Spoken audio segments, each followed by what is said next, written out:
Success Insight shares the stories of the people with passion and drive who make things happen in the world. Here's your host, Howard Fox. Hello, everybody, and welcome back to another episode of the Success Insight podcast. Our guest today is Maureen Bannister. Maureen is the author of I Want to Laugh in the Kitchen. Now, joining Maureen on the call today from Little Star Communications is Joni Albrecht and Wendy Daniel. Joni is the publisher at Little Star, and Wendy is Maureen's book designer. We're also being joined today by Grace Gallagher and Claire Norman.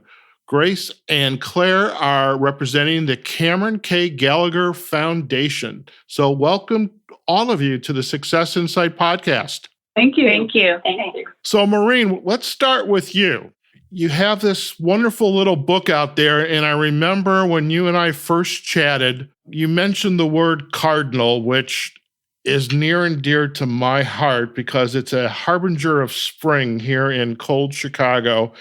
And I was really taken like, I love the cardinal. So tell us a little bit about this book that you've authored, I Want to Laugh in the Kitchen. What was the inspiration behind the book? Well, the book was inspired, truly. I'm going to give him the majority of the credit for it, but my brother, Brian Tedesco, who died about 12 years ago, and he had left behind this beautiful, I like to call it a poem, and it really stayed with our family. It was one of those things that you read and it resonates with you, and it was always on my mind. And the cardinal kind of came into play. My mother had passed away, I guess, about 5 years ago. And she would always come to me in different ways, and was in the yard working one day and saw a cardinal that just wouldn't leave me alone. Kept trying to get my attention. At first kind of tried to ignore it, or not ignore it, but just kind of didn't give it much thought, but it kept flying by and looking at me. And I went to look up the meaning and saw that a cardinal is a spiritual messenger sent to get our attention and give us a message. And it really, I just got one of those chill bump moments and felt very moved to do something with that moment, and had it in my mind to do something with my brother's poem for many years. But of course, life and kids and things get in the way. But I sat down at that moment and started kind of putting pen to paper and coming up with the idea and concept of the book. Fast forward again a few more years, and I had tragically another brother passed away from cancer. And he was very inspirational to me as far as using this time that we have and how precious it is. And he was really the catalyst to make this dream reality. So he was really my catalyst. And so the concept behind the book was, as we talk more in the podcast, it'll be my brother's poem was essentially about the things that brought him joy, and they're things that, don't cost any money, and things that are very simple that we all take for granted each day. Hence the title. And one of the things he'd written in the book was I Want to Laugh in the Kitchen. And when we conjure up the image of laughing in the kitchen, I think we all have memories that we can come across with family, or, everyone kind of seems to always end up in the kitchen and cooking and laughing and having some cocktails. So that moment, and then amongst others in the poems were, pushing my niece on a swing, sweeping a porch, watching the rose grow in water. And again, things that we do and take for granted.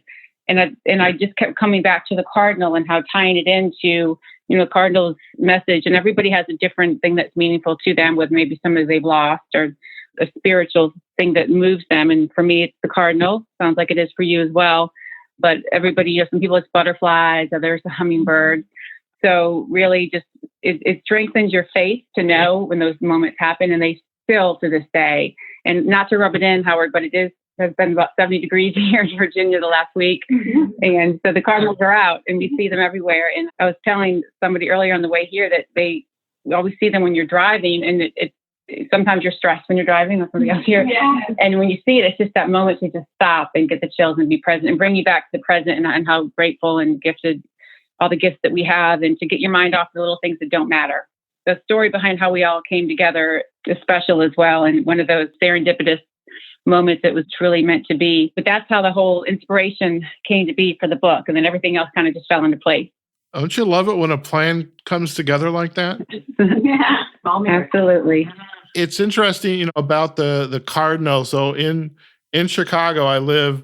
It's an area called the South Loop. So we're just south of downtown, and my neighborhood at one time was a lot of small factories, and then everything got destroyed or torn down and they made these big high rises. I was one of the last condominiums and townhomes that had a internal parking lot, and we have trees all around. And literally every spring, there's two cardinals. I think it's mom and dad that are coming there to birth their babies and take care of the babies. But when I hear those right around March, so if it's 70 degrees or so in Richmond, good for you. It's 20 here in Chicago. But when I hear those cardinals in the spring, I could just like stand outside and listen to them, all day. So I totally get this idea of just being inspired in the moment. And I love the fact that you've provided some examples of there's so many different ways we can, so to speak, stop and smell the roses and just take in things that we can be thankful and grateful for. As you started to begin this collaboration, you obviously set out to find a publisher for this book. And writing a book, and especially a book for children, is no small feat. And so I would love to hear from Joni about when Maureen first approached you about bringing her book into print. What were your thoughts around that? Well, first of all, I was very excited and eager to hear about the project, but a lot of people do come and make submissions, and there's a very high level of rejection. And so I was a little worried because she's a close friend. But when I read the poem and read her concept for what she wanted to convey in the book, it was one meeting, and we wanted to do it. Wendy was very excited about it as well. The model for Little Star is that we are really try to be author-centric, and in most cases, the author retains their rights to the book versus a more traditional publishing model.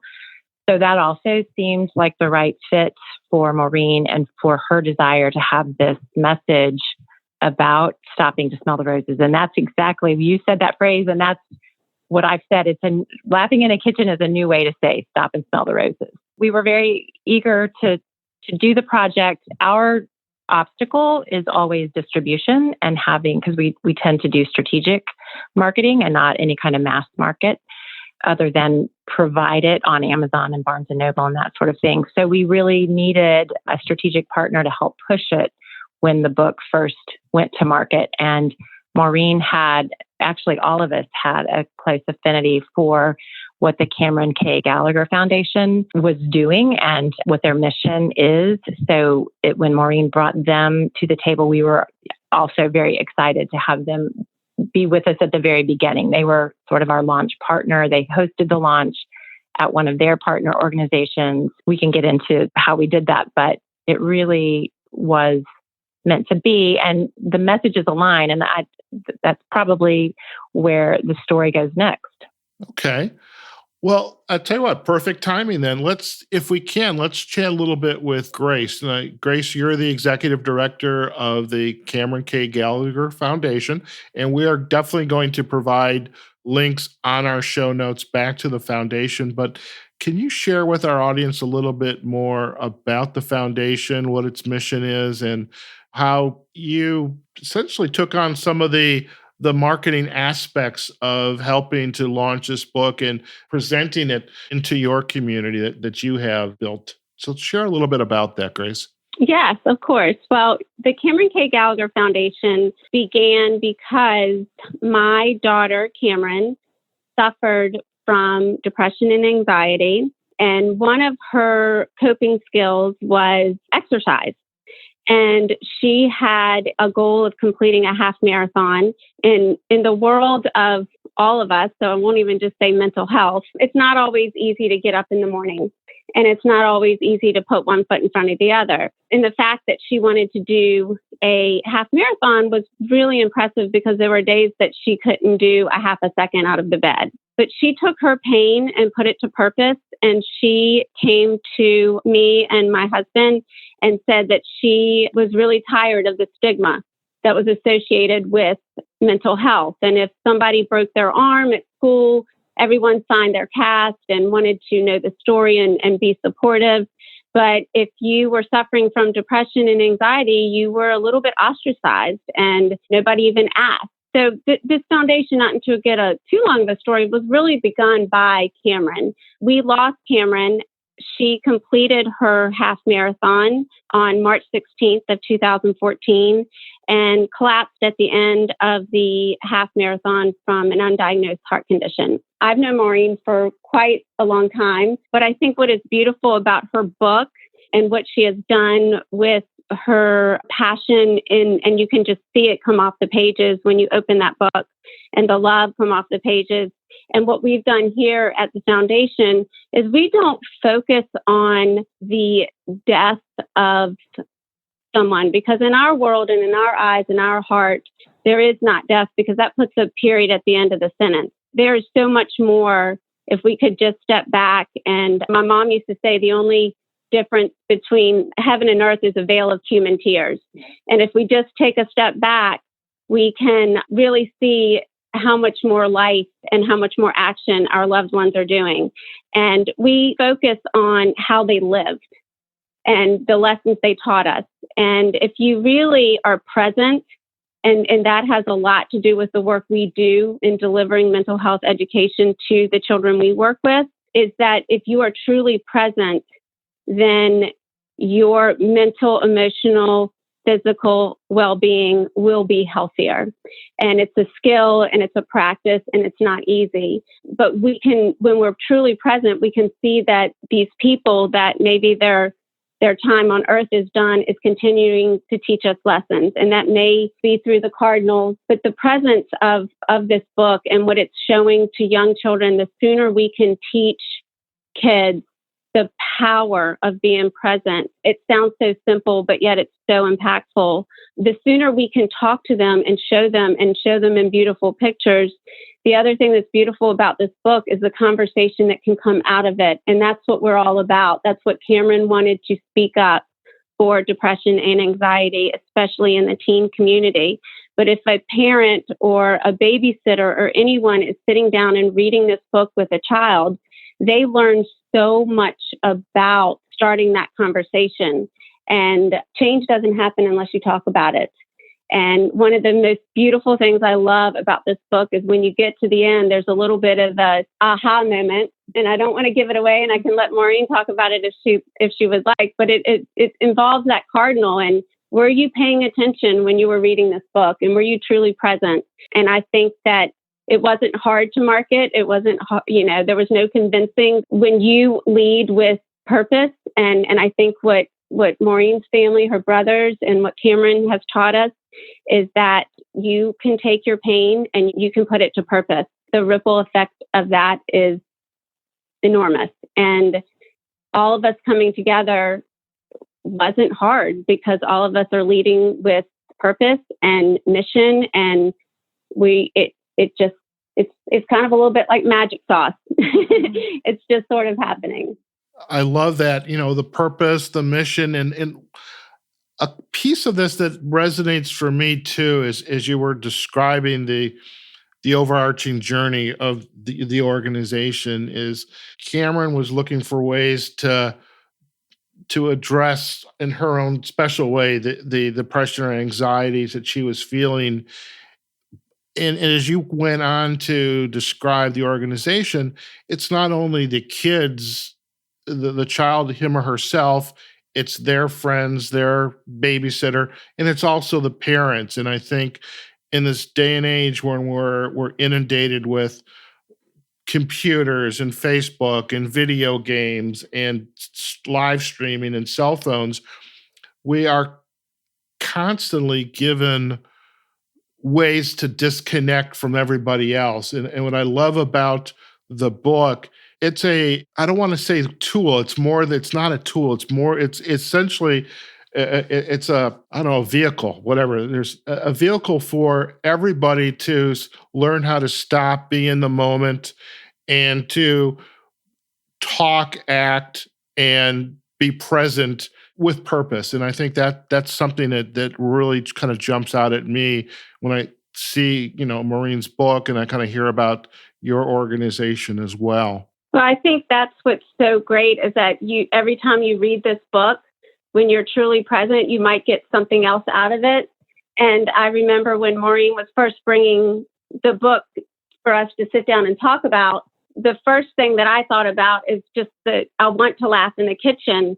Sometimes you don't understand how much of a gift that is when you can feel that joy until maybe you don't have that joy at that moment. And to half of the battle to get back to that joy is to recognize you had it at one point. And that really stood out to me. But I had a really big lesson at another time when I read it of pushing the niece in the swing, where how many times are we pushing, whether it's our child, our niece, a friend, baby, in a swing, but the whole time we're pushing them, we're making a grocery list or thinking of something else. And so it's every time it is, you can call it a tool or a vehicle, but it also can be just a gift that can have an effect on relationship that you have with yourself and a relationship you have with others in your life.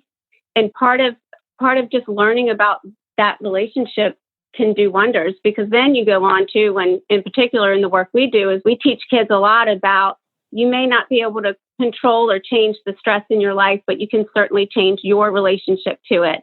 I think that this book kind of reminds me personally, when I read it as an adult, how I'm missing out on being present if I don't change my relationship to the everyday. I'm really glad you used the term gift, because in my background, when somebody is deceased, typically it's perhaps a parent, grandparent, and we say, may their memory be a blessing. And I'm thinking too, we can kind of extend that, being present in the moment, whether it's in the kitchen, on the swing, that's a blessing. It's a gift that you're giving to the person around, for yourself or those who are around you, if you are indeed on the swing too. I'm curious, if we kind of talk with Wendy a little bit, you were responsible for working with Maureen to design the book. When this project came onto your inbox, what did you think? And I'm curious what your insights were into helping Maureen bring her ideas, her vision into the book and its wonderful layout and pictures, illustrations, words. What was it like? Well, when I first was brought the project, I immediately responded to the poem and to the idea of just taking time and thinking about where you are and being present. And therefore, I just wanted to be part of it. And it was really exciting. And Maureen came with a lot of illustrations from students, actually 2 different illustrators who have been working with her over the years, and was like, here's some drawings, and what do you think? And that's a little unusual. Usually, you get a project and you work with one illustrator, but it was exciting because these were 2 students that she had kind of helped mentor, and their drawings were a way for them to express themselves and help them cope with different things that they were going through. And that resonated with me, because I think art and words and being able to communicate through those are just ways that people can help themselves develop some individuality. And so I was excited, and right off the bat, and just looked at these illustrations and the copy and was like, yes, I'm in. I would love to work on it. It started to see images right away that I could bring the illustrations together and add color to the book. And the cardinal was a great icon. And so we just all worked together from then on and came up with the design of the book and the way it looked and format. And it was very exciting. Fantastic. Now, Wendy, one more quick question. When you're working with an author like Maureen, and what are the lessons learned or the challenges of helping to bring this kind of a work to fruition? I mean, I've written a book before. It was probably the hardest thing I've ever done in my life, and I'd rather do podcast. But what's some advice you'd give to? And I guess could ask Joni this as well afterward. Is what are the advice do you give someone like Maureen, or maybe she knew exactly what she wanted, and it's just like, Okay, I'm in. We'll whatever way you want to do it. Or what's some advice you would give though, or some lessons you learned and could impart on our listeners? Well, some people come to you with defined ideas and exactly how they want something to look. Others come a little more open. I would say that Maureen came to us with some pretty defined ideas of how she wanted the book to look. One thing that I think was really helpful is that Maureen and Jenny and I have been friends for a long time. And I think the words in the book, again, really resonated with all three of us in different ways. And so our approach was to try to guide Maureen to not have the book necessarily be just a reflection of her family, but to have a broader audience. And so the three of us really talked and worked through ideas and concepts of how to keep the book on that mission. And I think that's kind of both Joni's and my approach with people who we work with, authors, is to kind of hear what their end goal is, what they truly want their message to be, and then to help figure out how to communicate that and design that and get that produced to meet that goal. And so we kind of do a lot of guidance, and sometimes we make some suggestions that at first they're not really keen on, but I think the best thing is being collaborative and listening and communicating and kind of stepping back and just letting things sit for a minute. And this book actually talks about that. So all in all, it was a great process for the three of us. I think that worked out really well. Fantastic. Thank you for sharing that.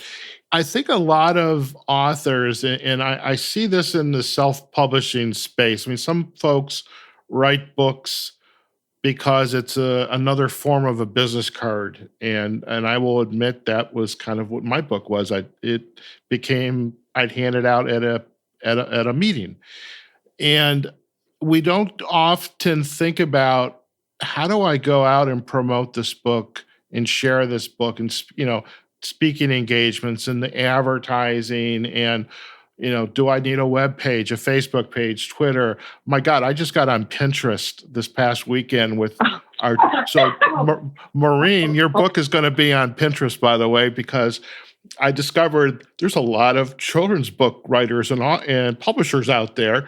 And so, there's so many places to go. And so I'm curious, Claire, in helping to market now this wonderful book, this gift, what are some of the techniques you use, and how did you work with Maureen to help to market and promote this book? And I know you've got the vehicle of the Cameron, K. Gallagher Foundation, but there's the marketing. It's a big deal. I mean, because we want to sell our books. We want to be able to get out there and talk about it. Well, Howard, it's interesting. You'd mentioned in the distractions of our day and age, being on our phones and all, it can actually be a gift to have all this great technology around, because we can use our social media channels, which is where a lot of the consumers are these days, for better or for worse. But when we use it intentionally and we use our technology with purpose, and we have purpose like this book that we can access and share and get to. So social media campaigns are certainly a way to get the word out. And our organization certainly taps into that quite a bit because of the cost effectiveness of social media in general. But I'll mention in general, marketing this kind of work, we live our work. We live our mission. And so networking and being out in our community and beyond, and being able to embody the concepts that are within this book conversationally, and then being able to draw to the specifics of what Maureen's goals are. I will tell you, Maureen has mentioned the cardinal story a number of times, but I might argue that she, in fact, is a cardinal herself, because she carries herself with such beautiful spirit and purpose around how she wants to market and move that book. Marketing is a business term, and we have to be real about that. But what lies underneath this precious gift, this book, is so much more. It's people. It's the heart that joins us all. And the truth is that we do lose people and we miss them terribly. Transparency is such that Grace and I are siblings, and Cameron was my niece. I pushed her in the swing, and I miss her every single day. But this work is a gift that I'm able to represent her voice and connect with folks like Maureen and her beautiful talent and her partners is a gift. So strategically, it involves having open thinkers like Joni and her business and being able to find those doorways in communities that we can go and bring conversations. It's about the conversation, and that is the work. The work of the Cameron K. Gallagher Foundation is to have healthy, supportive, open, productive, destigmatizing conversations about mental health, and people like Maureen with a product, like a book that is so tangible, only make that work go much farther and faster. So we collaborate with other business-minded people too in this networking space that we can have. We present the concept and the work in a real people-to-people fashion. So a lot of it's old-fashioned. It's business-to-business work. It's people-to-people. We're talking, we're moving, and then we lay what we have to on the marketing side with business sense. In the social media world, if we have a little marketing money, we'll spend it on an event to help push the conversations out a little more. We say often at the Cameron K. Gallagher Foundation, this is new space. Nobody planned for this organization to come around. We didn't want it, but we have it, and we'll take the gifts that Cameron left us, the work we have to do, and we take it every single day. So we're learning as we go. We have smart and wonderful people in this room, people like you that want to hear our story and Maureen's story and her goals. And it's part of a puzzle, and we're putting it together piece by piece in this beautiful tapestry that this book represents. Thank you so much for sharing that, Claire. And so, Maureen, as you most definitely, and actually rather obvious, Maureen, that you have a wonderful team working with you, and as Claire said, collaboratively between the publisher and our designer and the Cameron K. Gallagher Foundation. What are some of the lessons you've learned about yourself in going down this journey? I mean, you've had a lot to think about leading you onto this journey, but now the book has been produced, it's being promoted. What are you learning about yourself, and what comes next for you as it pertains to this wonderful book? Well, I think hopefully I can speak for all of us when I say I think we're all learning every day. We never stop learning.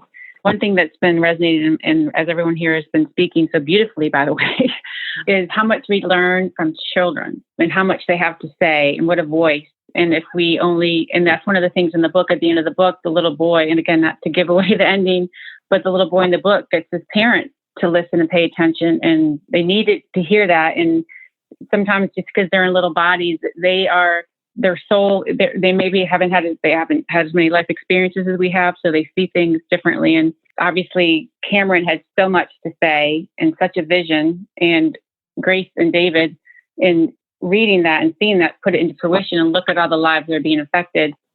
And my brother, who wrote this poem, he was a quieter, observant, the youngest of 5 in the family, didn't have to be the center of attention, but really had a lot of really beautiful things to say.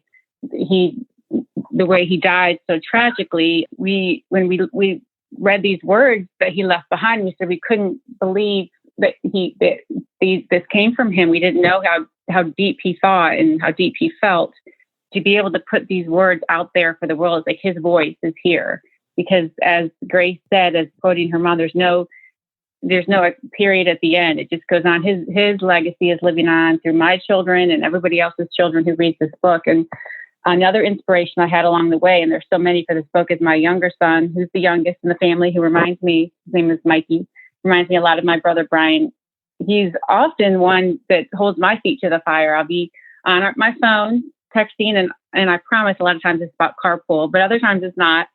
And he'll be telling me a story, and he'll look up at me and he'll say, "Mom, stop, put your phone down, look me in the eye and listen." And oh boy, does my heart stop. And so I think that our children, all of them, have so much to say, and they just want to be heard.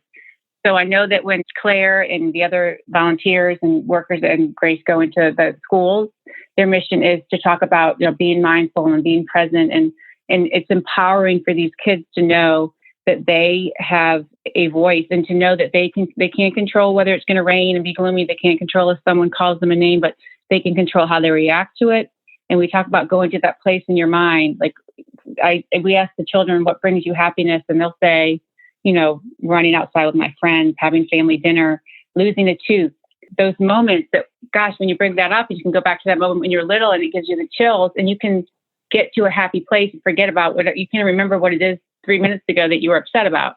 And it's very empowering for these kids, no matter what environment they come from, that they have the power to get to that place and be happy. So when we go into the schools, we listen to what they have to say. We learn just as much from them as they do from us. It's really, it's another, that word gift again. So to get back to your question about how this has affected me, it's starting something. Sometimes I would start things and not finish them. So really proud. And it was neat because when people came up to me after the book, they'd say, "I'm so proud of you."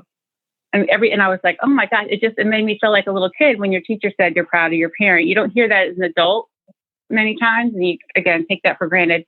And so then I was like, I'm proud of myself. And again, it takes a village, but could never have done it without these beautiful ladies. So it was truly takes a village. I still every day have to remind myself, as Grace said, it's work to be present when I'm at work and you get bogged down with life, and it's a constant reminder. And every time I see a cardinal, it's a reminder, and it brings a smile to my face, and it gets me out of the moment that wasting time on things that don't matter. And just the joy I feel inside, no matter what's happened we all have things in our life that happen that we can't control. I get pure joy. And I know a big part of it is from the meditation, I do yoga, I speak with girlfriends, keep my mind on positive things and be present and really enjoy each moment, and with my children, with everybody I come across. So that is something I'm continuing and each day to grow with, and hoping to spread the same message. Fantastic. And the word poem, the word gift has come up multiple times during our time together. And I have a request for you, Maureen, if you would gift our audience with reading the poem that your brother had shared and was the inspiration around the book. Is that something you'd be willing to do? Yes, I can do that. It would be my honor. Fantastic. And again, this is the inspiration for the book. I cannot take any credit for this. All right. Except that it was meant to be put out to the world, and this is his voice. I want to run. I want to go to concerts. I want to eat in a park. I want to clean a porch on Sunday. I want to lean on a fence. I want to push my niece on a swing. I want to go east and swim in the ocean. And I want to go west and look at huge rocks. I want to laugh in a kitchen. I want to walk in a vineyard and drink wine. I want to watch a nephew hit a home run. I want to read an article and say, I know who wrote it. I want to argue over stupid things and make amends every time. I want to watch someone sleep on a chair or a couch. I want to see if rosebuds will open in a cup of water. I want to listen. I want to be heard. I want to look into and be looked at by beautiful eyes.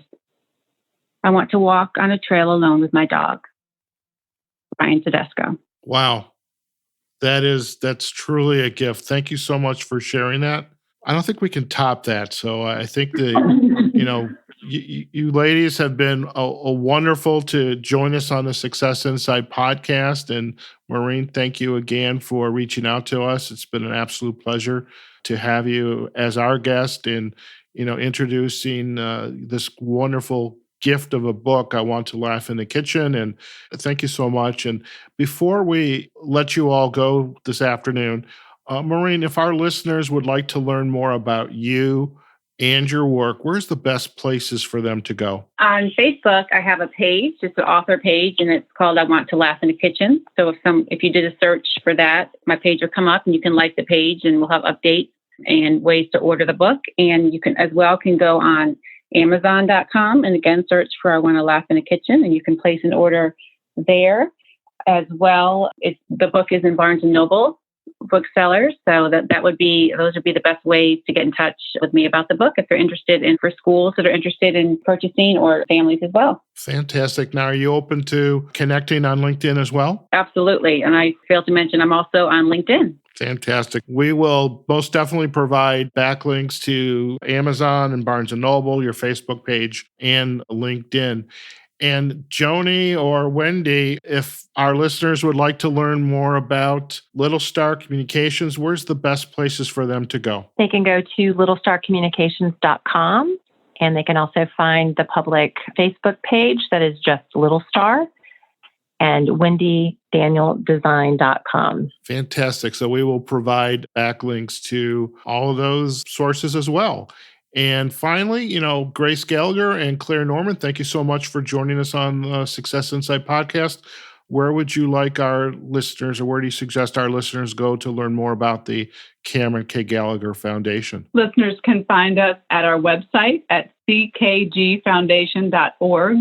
Our social media channels are located on that website. You can find us on Facebook at SpeakUp5K/Cameron K. Gallagher.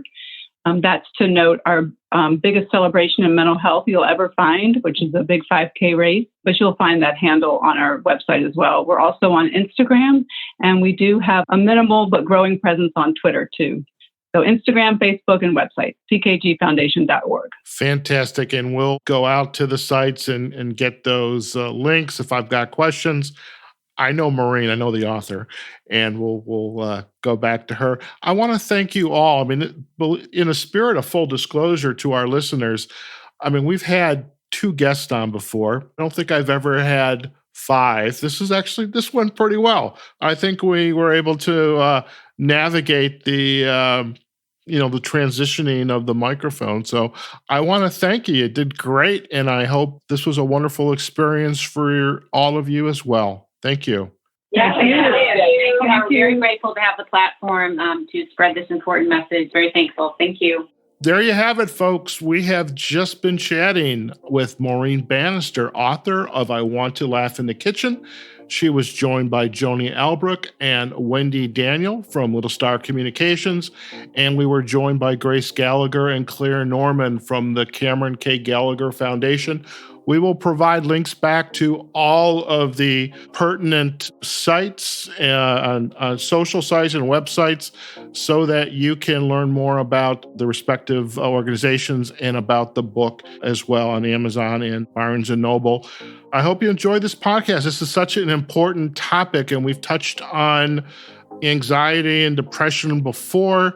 And one thing that it's really coming through crystal clear is the children's books that are out there are such wonderful, and let's use the term gifts, not only for children who are perhaps struggling and maybe there is a disability of sort, whether it's a physical or a mental health disability. It's a wonderful vehicle for them. It's a wonderful vehicle for their classmates, their peers, friends, family, and even parents to start to have the conversation and to be present and in the moment. So we put our cell phones down, we stop. Yes, we have to worry about the carpool, but sometimes it's just more important to be in the moment with your loved ones and listen and be a gift to them. So if you like this podcast, please do comment on our social site, successinsightpodcast.com.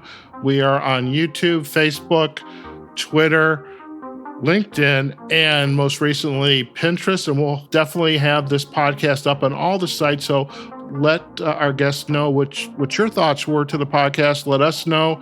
And again, I hope you enjoyed this wonderful and rich conversation. So wherever you are, whatever you're doing, go out there, have a phenomenal day, and we'll see you on the next episode of the Success Insight podcast.